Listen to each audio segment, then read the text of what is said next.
Hindi lamang kung ano yung may bibigay nating candy ngayon na napakatamis sa panlasa ng tao. Kung hindi kung anong mabibigay natin, pwedeng pakinabangan nila sa kasalukuyan at pakinabangan ng mga anak nila sa mga darating na panahon. Kaya ang pagsalin nyo dito ay may kaakibat na responsibilidad. Ako naman ay magpapaalala, may panahon pa kayong umatras. May panahon pa kayong magbago ang isip. Ngunit kung kayo naman, desidido na, in our own little way, with our team, under Aksyon Demokratiko, we will do our best na hindi kayo mapahiya sa pagsama ninyo sa amin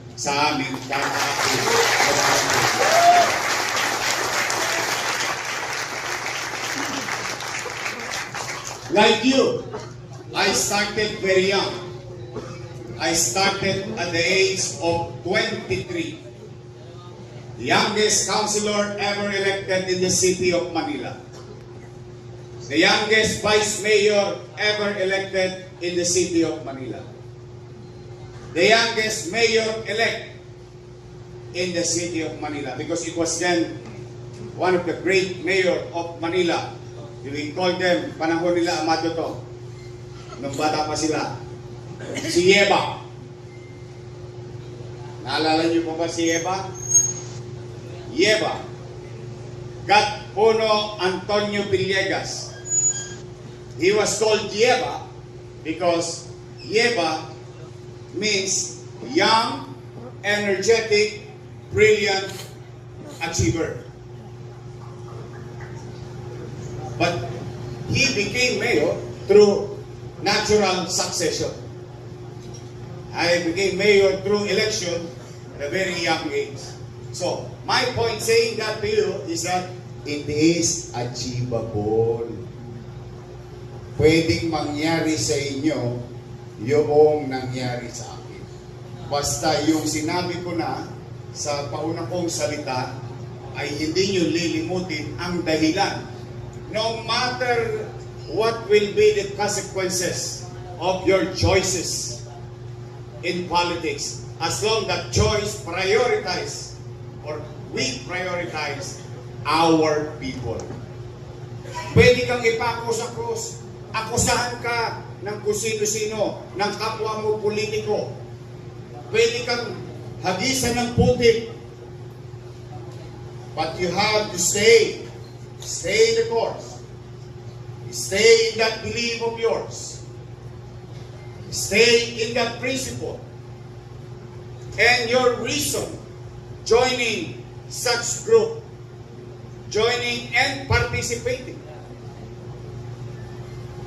sa kurso na kung saan ang hangat lang naman natin mayangat ang pamumuhay at katayuan ng mga batang Maynila sa ating lungsod.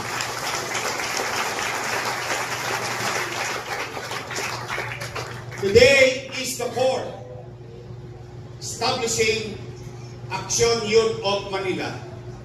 Today is history, and you're part of it.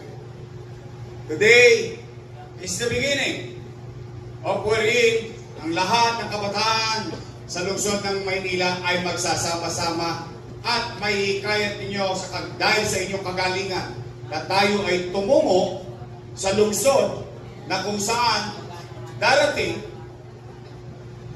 na matino, matiwasay at panatag ang pamumuhay. Yun ang ating layunin.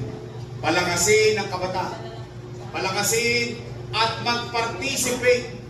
Huwag kayong mawawalan ng lakas ng loob pag kayo nakaririnig na kabata-bata mo pa eh. Ako, pabalik na. Ikaw, papunta pala. That's true. We, as young individuals, may seek the wisdom of our elders. We must ask. Like, katulad ng sinabi ni Confucius, He who asks question is a fool for that moment. He who does not is a fool forever. Practicing such saying is that we will always respect our elders. We will always ask for their wisdom and what experience that they had in the past. But we as youth, gamitin natin ang lakas, init, yung pag-aapoy, pag-aalab ng inyong damdamin na ayusin ng ating pamayanan katulad ng pakikipaglaban para sa kabataan na ginawa ni Yan Yan Ibay.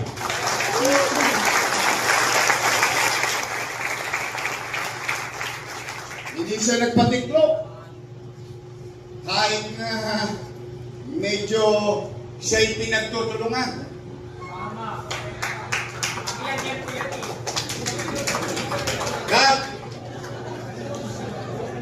For that, I'm very proud. I'm very proud. Hindi ako nagkamali kay Yan Yan. I'm very proud because some of you here, nakasama ko sa isang hotel. At sinasabi ko sa inyo, bigyan natin ng pagkakataon si Yan Yan mamuno sa SK Federation.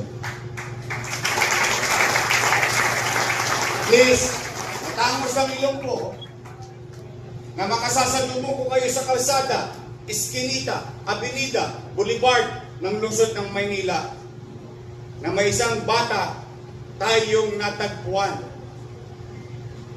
Diamante sa buhanginan. Yan, si Yan Yan Ibay.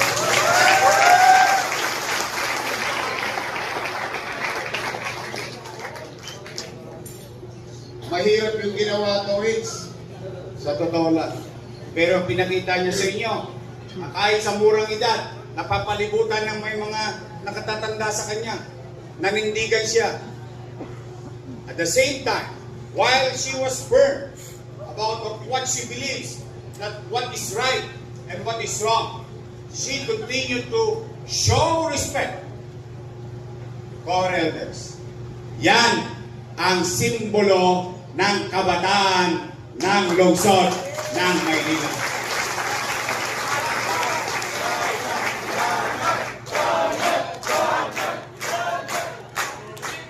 Magandang tularan. Sana si Yan Yan mabasa sa ulan.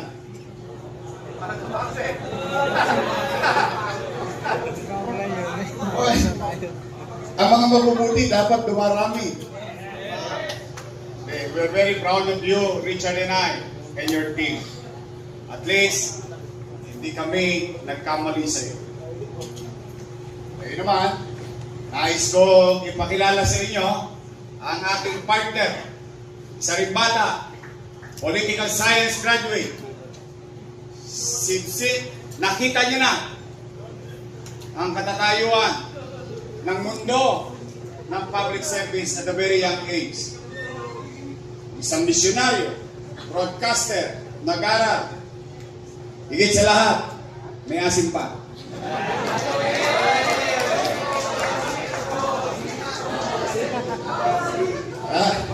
Katulad din siya. Mukha lang 19. Naintindihan niyo na yun. Pamilyado. At proud ako na ang partner ko ay babae sa lungsod ng Maynila. Palakpakan natin, Chichi Atienza.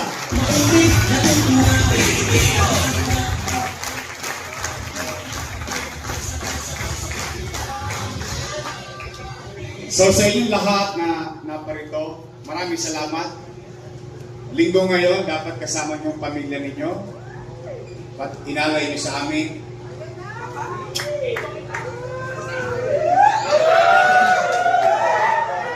Huwag kayo mag-alala naman. May awa ang Diyos. Si Daddy A, mga taga 5th District. Si JTV, Joey Oy, ang papalit sa Unyangong pastor.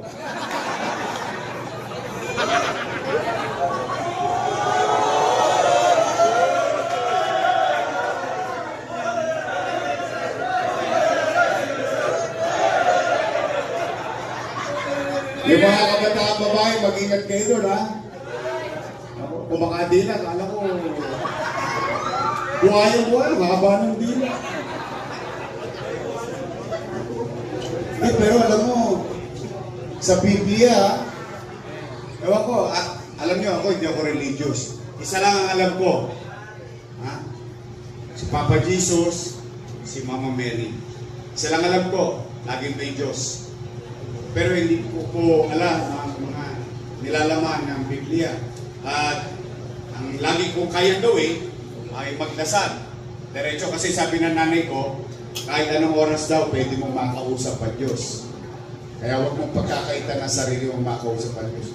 Pero yung isang politiko, na gagamitin niya yung relihiyon para sa politika. Wow! Anong tawag doon? Hulaang. Di ba may ganun ba yun sa Biblia? Ganun daw yun eh, yung mga kampo ni Satanas, ilalabas sa... Ewan ko lang ha, kinukwento lang ito na matatanda. Tanong niyo ko sa nanay ninyo, o kaya sa lola ninyo. Hindi, ako lang ha. Ako yun naman yung akin. Ano? Yung ilalabas yun, kunwari, anghel. Ilalabas yun ng demonyo sa lupa. Tapos para bumuo ng mga nasasakupan niya, unti-unti. Yung pala ay masama ang intention. Sad to say, but anyway, that's for the people to judge. We are not about it. I mean, I don't care. Hindi ko naman siya bumoto eh. Ganun lang kasimple yun eh. Tama ba? Pero, mag-ingat kayo. Saka mana-mana pala yun, ano? Walang kaiyan to, tatlo-tatlo sila sa isang distrito.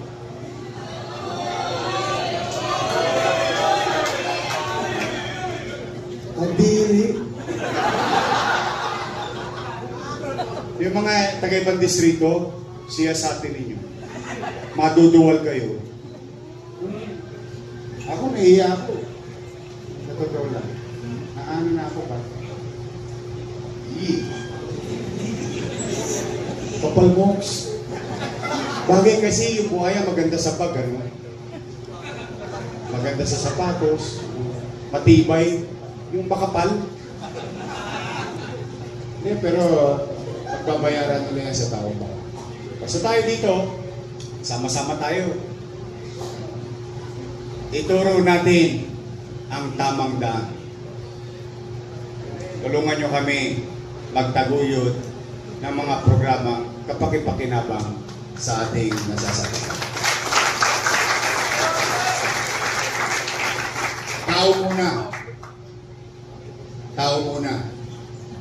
Hindi pamilya nila. Tao muna. So, anyway, are you guys ready? Yes! Baka mamaya, pagka bumanga ng hikes, ha? Uso-uso pa naman ang jail mo ngayon.